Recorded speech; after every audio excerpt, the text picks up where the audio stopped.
पुण्यामधील वाघोलीमध्ये इमारतीमधील लिफ्ट कोसळल्याची घटना घडली आहे आणि ही घटना घडल्यानंतर सुदैवानं कोणतीही जीवितहानी झाली नाही। या लिफ्टमध्ये 3 महिला आणि 2 पुरुष, एक लहान मुलगा होते। पुण्यातील वाघोलीमध्ये ही घटना घडलेली आहे। इमारतीमधील लिफ्ट कोसळली, सुदैवानं कोणतीही जीवितहानी नाही।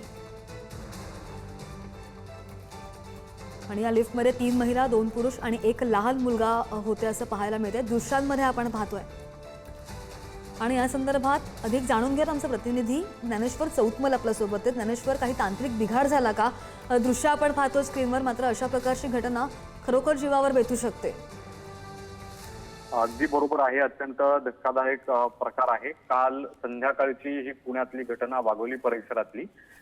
एक कुटुंब आपल्याला लिफ्टमध्ये दिसतंय। जवळपास 5 लोक आहेत जे लिफ्टने खाली येण्यासाठी लिफ्टमध्ये बसले होते आणि लिफ्टमध्ये अचानक तांत्रिक बिघाड झाल्यानंतर लिफ्ट जी आहे ती अचानक आदळली आणि जोराचा जो झटका आहे तो लिफ्टमध्ये बसलेल्या सगळ्यांना बसला। कारण लिफ्ट अचानक खाली आली, कोसळली आणि त्यानंतर सुदैवानं मोठा कुठलाही अपघात तसा घडला नाही, अनर्थ टळलाय, कोणी जखमी झालेलं नाही। मात्र या सगळ्या दृश्यांमधून आपल्याला लक्षात येते, जर ही आणखी उंच मजल्यावर लिफ्ट असली असती आणि तिथून जर ही लिफ्ट कोसळली असती तर मात्र मोठी दुर्घटना घडली असती। लिफ्टमध्ये 3 महिला, 2 पुरुष आणि एक लहान मुलगा या लिफ्टमध्ये होता आणि असं असताना ही लिफ्ट अचानक कोसळलेली आहे।